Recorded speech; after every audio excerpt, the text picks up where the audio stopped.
Good afternoon, everyone, and welcome to our weekly webinar. I'm glad to be with you once again on my favorite day of the week, Thursday. I'll ask everybody to please mute yourselves as we have our time together, and we'll have a chance at some point in today's program for you to unmute and ask questions or make comments as you like. You're also welcome to use the chat as we visit today, and I'll watch that. If you need closed captioning, as always, that can be enabled at the bottom of your screen where it says, well, it used to be at the bottom of the screen. Zoom's been redesigned a little bit over the last couple of weeks, but you should be able to find it by either the CC at the bottom of your screen, or if you see a button that says more and has 3 dots, there's an option for captions under there. So those are our usual housekeeping notes. And then with that, I'd like to get to the fun part. As you know, every week on the weekly webinar, we invite somebody who's an expert about something to talk to us about brain health and research and caregiving and all sorts of topics. And we are still doing that today, but it is, I will say, a bit of a departure from our usual. And those of you who can see my face, I hope you can see I have this big grin on my face because I am always excited about the webinar, but this is probably the, and Mike Schaefer, when I say this, I mean it with all love. This is probably the most unusual webinar topic we've had, at least in the last year and a half. So I can't wait to hear more about it. And you all are here too, so I presume you must have read the description of today's webinar, and you're such big fans of the webinar that you would be here regardless. Both of those things can be true. But that said, let me tell you a little more about our speaker. Mike Schaefer, as he has on his Zoom name, is a national poetry slam poet. So automatic cool status as far as I'm concerned. And Mike and I have actually corresponded by email. I think we've talked on the phone. We've never met in person, but a dear friend of mine, Mary Schmidt, who I should probably slot for this group also, who is a performing artist, an all-around cool person, said to me, I have a really great idea for you for the weekly webinar. And when she told me, I said, yep, I think that will be great.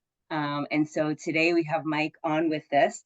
And as you've seen for the title of today's webinar, Mike has written this is a combination of words I never thought I would say, a Shakespearean reimagination of the movie Die Hard. And, I don't know a whole lot more other than a few things that Mike sent me, and I'm super intrigued. And so we know, of course, that engaging our brains and learning something new and staying active, those are all thought to be very good for our cognition. And in fact, Dr. Jeff Burns and I this morning were at a presentation together at KU Edwards campus for the Osher Institute, which is like a lifelong learning program.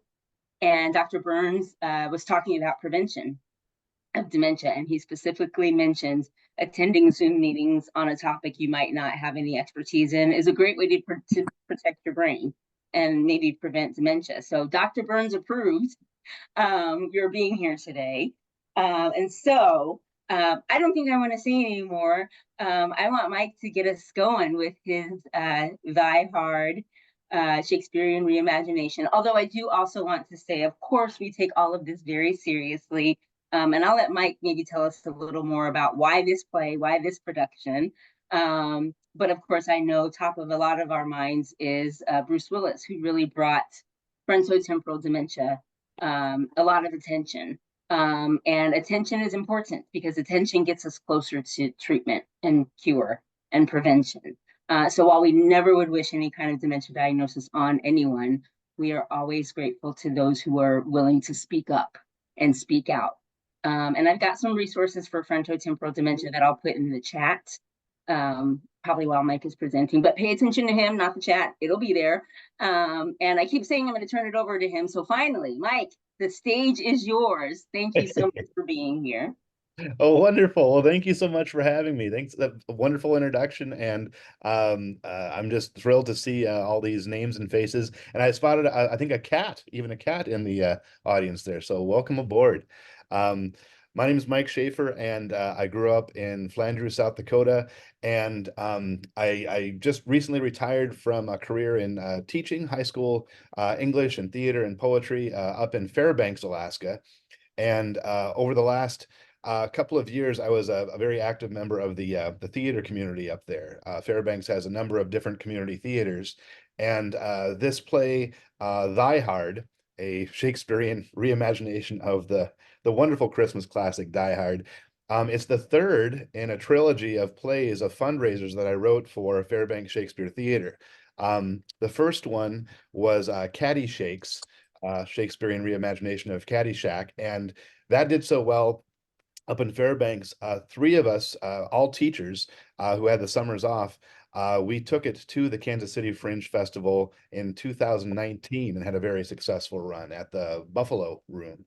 The second play in the trilogy was The Breakfast Club. I'll let you guess what movie that parodied. And the plan was to always do three of these. And I started with maybe one of the 16 sonnets in Die Hard and wrote that first one right after The Breakfast Club closed in Fairbanks back in 2019. And then COVID happened, and I just kind of sat on it, and I knew I would always return to it, but I didn't actively write any other scenes or dialogue or um, any other material for years. And when I had heard that one of my favorite actors, Bruce Willis, was suffering from these health problems from the frontal temporal dementia, and just the struggles that he was having with personality changes and language, and just retiring from acting. I knew it was time to revisit that script and get it done, and try to bring greater attention to the cause, and raise some funds for research, maybe even some relief for families affected by Alzheimer's disease and dementia. Another reason that motivated me to get the script done was my grandma Schaefer struggled with Alzheimer's disease and dementia before she passed away, and that's mentioned in the play. And I'm just really excited to have the world premiere will be at the Kansas City Fringe. Then I'll take it up to the Minnesota Fringe, and then there will be a performance in Sioux Falls, South Dakota, at the Crystal Theater in my hometown of Flandreau, South Dakota, for a fundraiser. Then we'll take it up to Fairbanks, Alaska, where I taught for 16 years. And then there's a tentative performance date down in Atlanta. That still hasn't been confirmed, but I've got a couple friends working on it. So um, that's kind of that's the gist of the play. And I haven't been monitoring the chat, and I'm not sure what questions you good folks might have, but I'd love to see some familiar faces there in the crowd on opening night. It's July 20th, and the venue is the Center for Spiritual Living at 1014 West 39th Street in Kansas City, Missouri, part of the 20th annual Kansas City Fringe.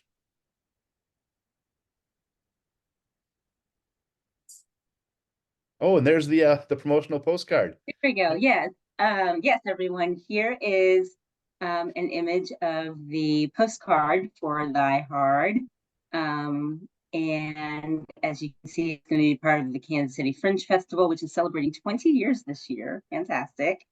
And here I'll slide down a little bit. You should be able to see a description. I love that it says Downs. Downs is such a fun word to say. It sounds like something out of Scooby-Doo or Shakespeare, right? Yeah. And so you can read a bit about what this show will include, and you can see that it will be the world premiere. How many times can we say Kansas City is the site of a world premiere? Pretty special.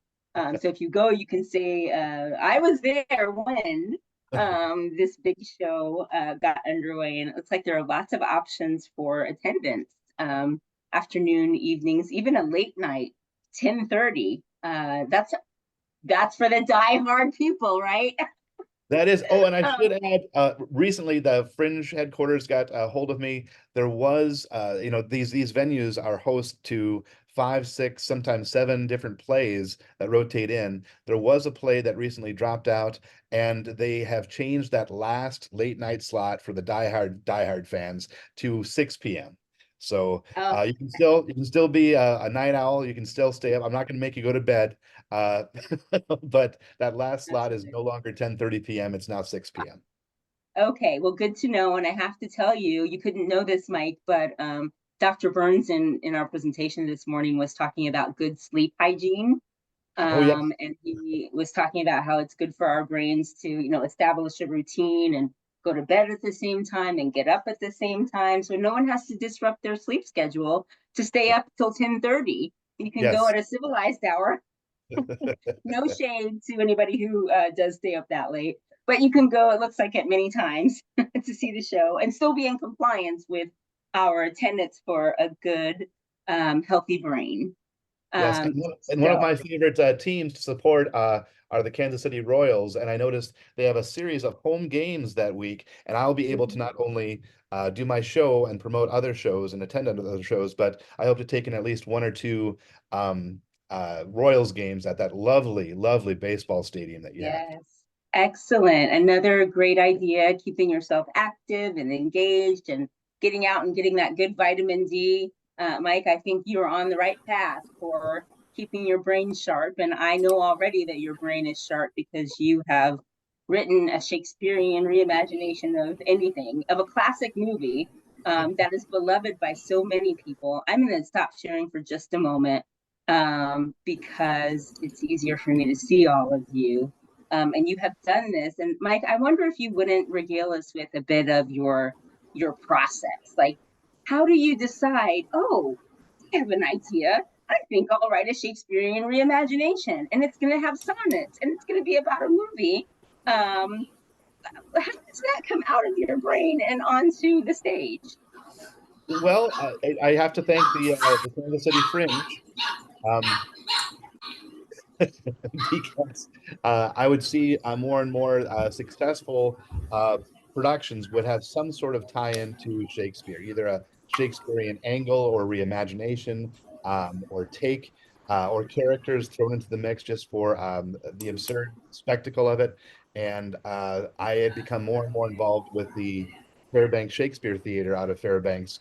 And I had volunteered as a board member for years, and I just wanted to contribute more than being on the sidelines. I wanted to create something that could use the talents of all the acting and creative talent that I had in that community, and do something special with it, and then take it on tour and delight audiences that either have a close tie to the original movie content, a fascination with Shakespearean literature, or in some cases both. And when you get that great mix of audiences coming together to support the arts, some of them having just a very limited experience, maybe they've only seen the movie once, or maybe their experience with Shakespeare doesn't stretch beyond what they were forced to read in high school, but to show a 50-minute 55-minute story, and to have them have those aha moments like, this does make sense, this is entertaining, and I never thought that I could enjoy Shakespeare with X, Y, and Z, never.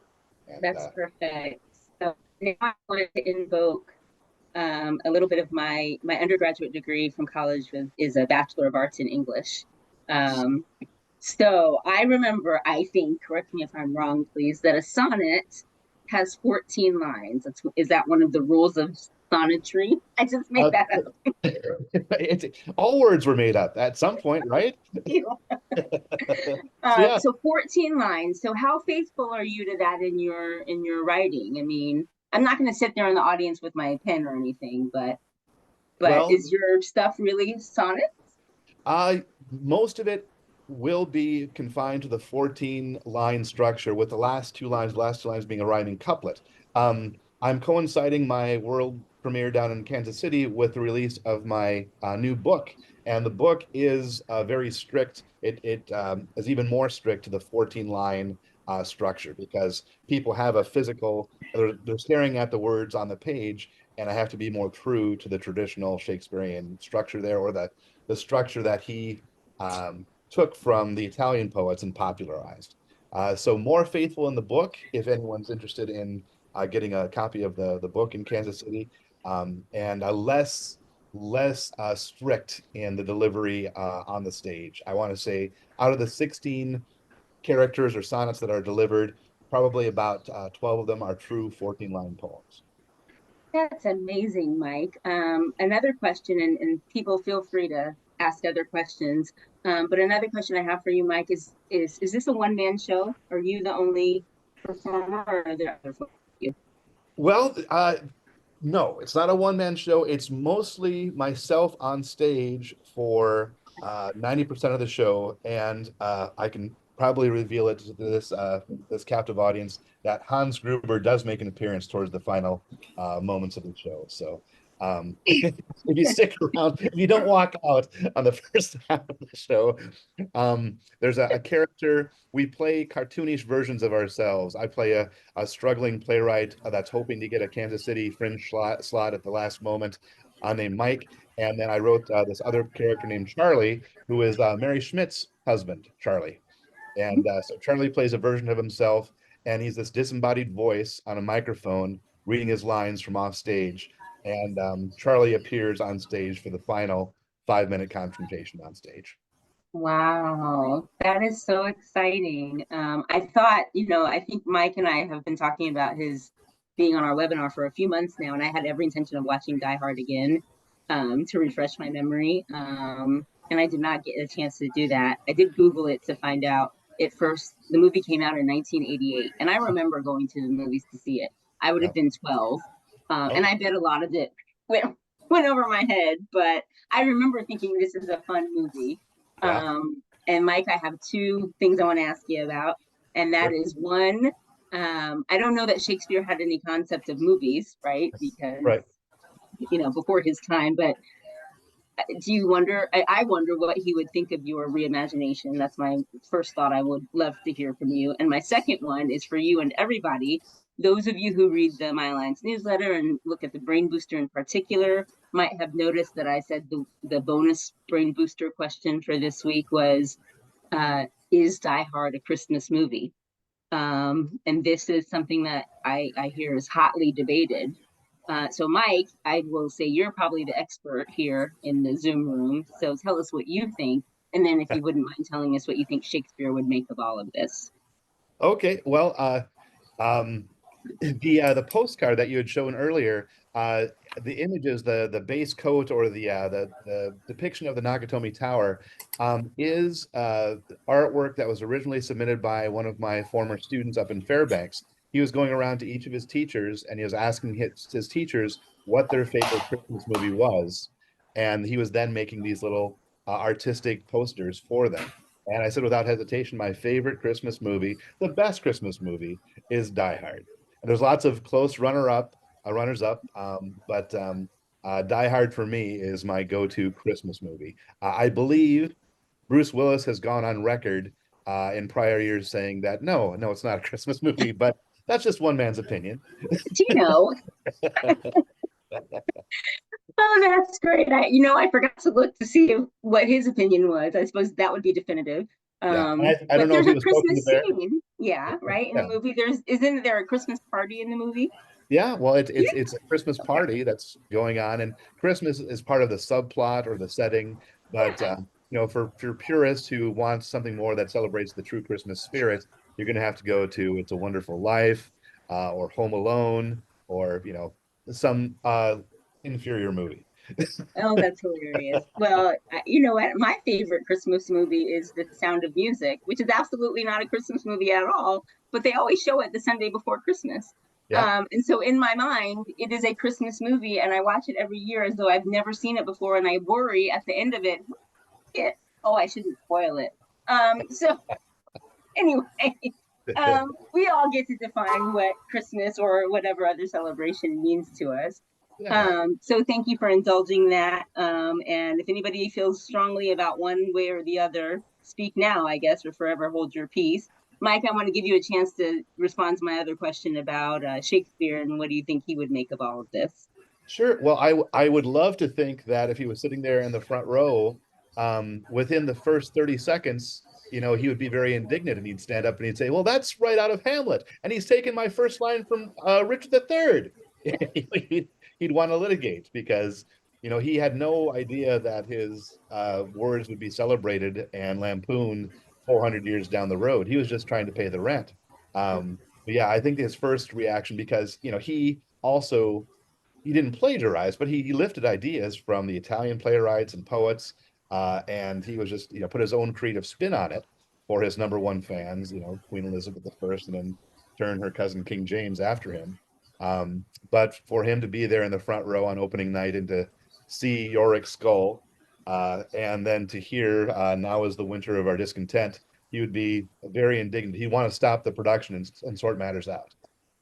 Oh, that's great. Yeah, that's something I had not considered. I guess Shakespeare probably didn't know at the time that he would become the stuff of high school AP English classes and the bane of students' existence.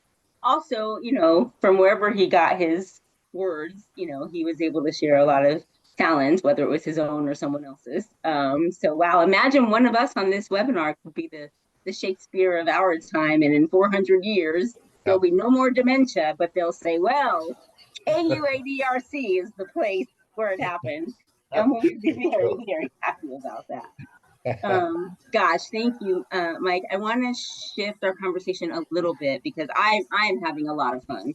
And I hope everybody else is too. But I also promised that we would have at least a bit of a conversation about frontotemporal dementia.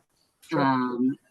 Because that's, I think, it sounds like, Mike, of course you had a lot of inspiration for this project, but that's what made it especially appealing, I think, to me. I'll speak for myself, to me and for our audience.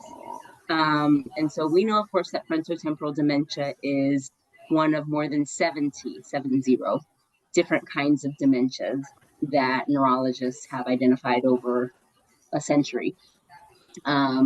And we know that, like all dementias, it involves changes in cognition. It involves changes in the way the brain functions, or maybe more accurately, does not function. And maybe prior to, I don't know, a year or two ago when Bruce Willis shared his story with the world, frontotemporal dementia was not as well known as it is now. And I think we have a long way to go as we do research on all of the dementias to figure out, what is this? What is happening? What do we do about it? And ultimately, can we find a treatment and a cure?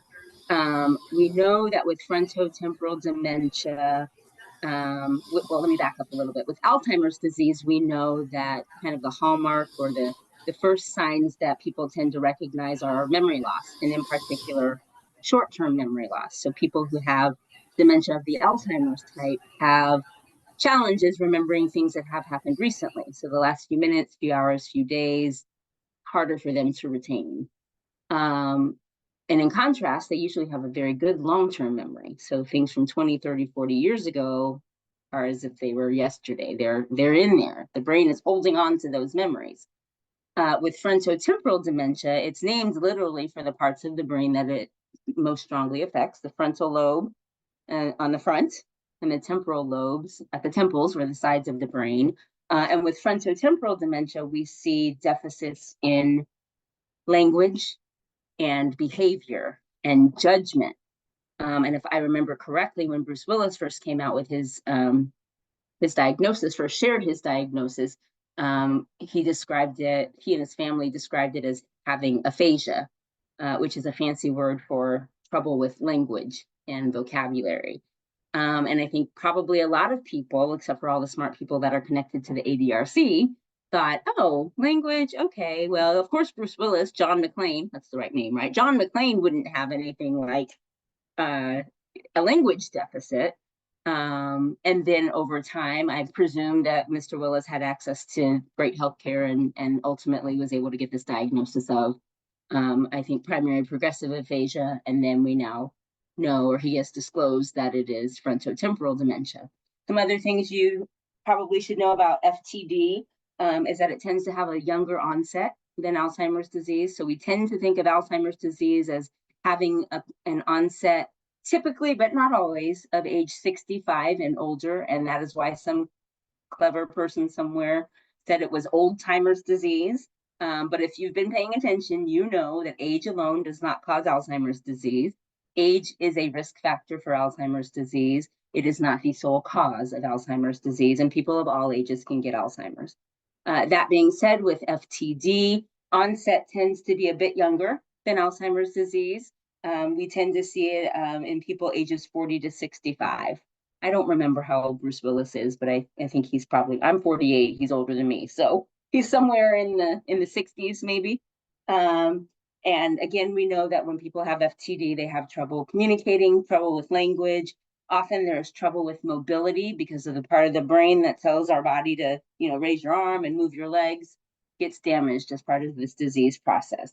There are two common variants of FTD. The behavioral variant, which is more common, and that's when we see changes in behavior. We might see what we would call inappropriate behavior, or we might see, we might hear words that, John McClane's famous phrase, I can't say the whole thing on this audience, but it starts with yippee-ki-yay. And I'm going to stop myself from saying the rest of it, but John McClane gets to say the whole thing. And I don't know what Bruce Willis is doing these days, but Bruce Willis and they go around saying yippee-ki-yay because, and I only say that because of what I know about FTD, not because I know Bruce Willis. So that's one variant of FTD. The other variant is, again, the primary progressive aphasia, which is absolutely connected to speech and language. We do not yet have treatment or a cure for this kind of dementia.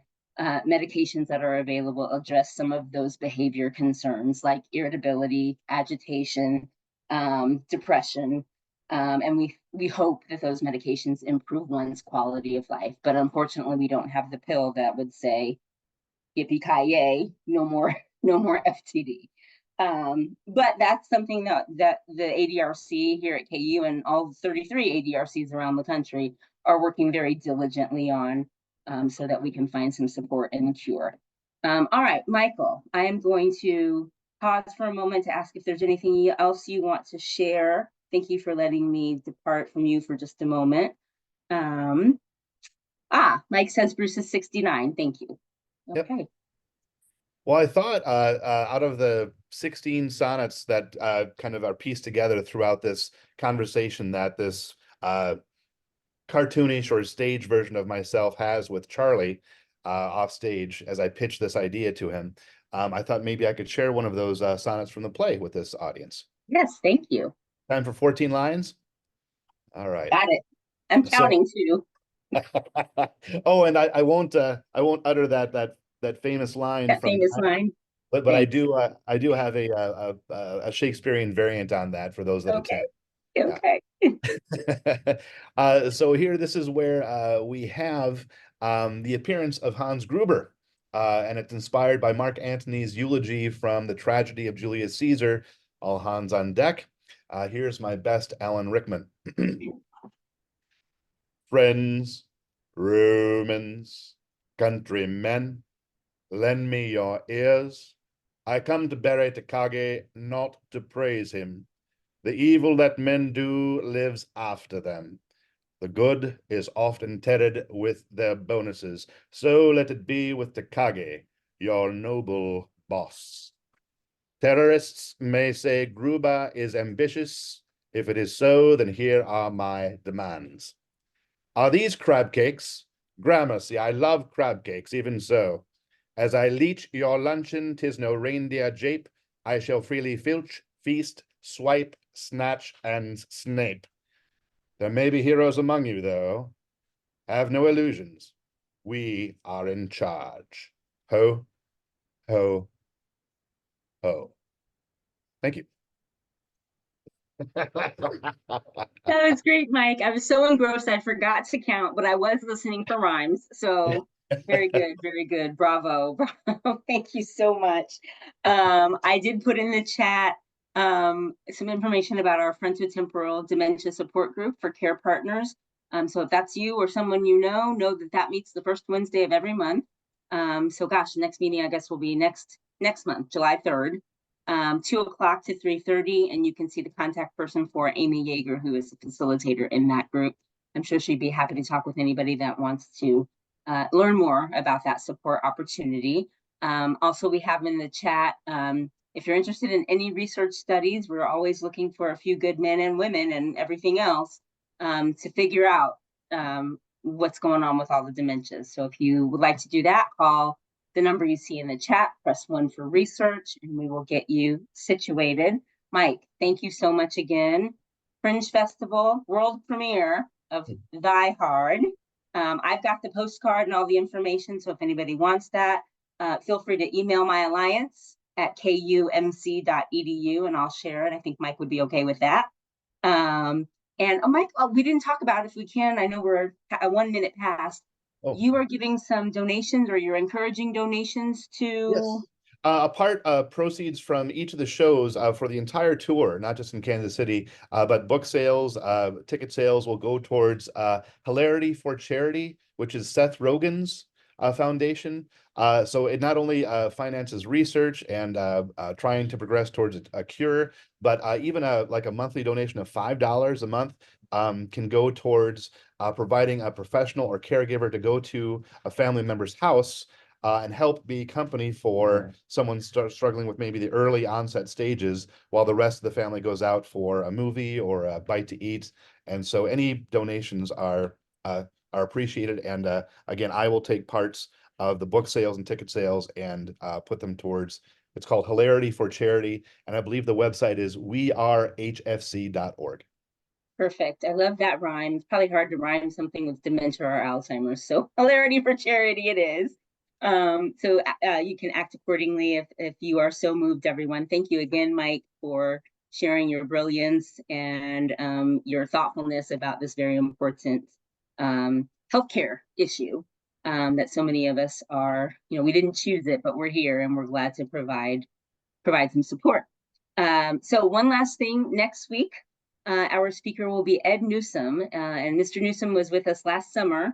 And he talked about caring for his adult son with Alzheimer's disease. I'm sorry, I take that back. Down syndrome.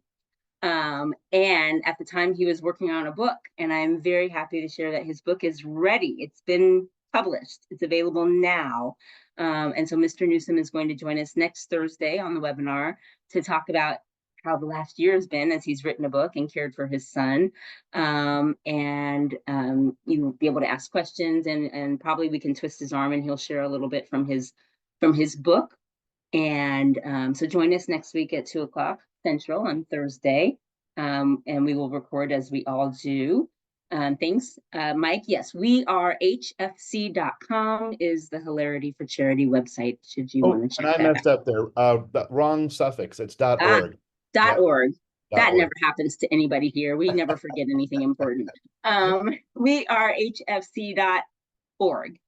And if you'd like to make donations. So keep that in mind. Keep in mind that we've got the FTD support group. If you're interested in that, feel free to reach out to Amy. And if you need that information, feel free to email my alliance.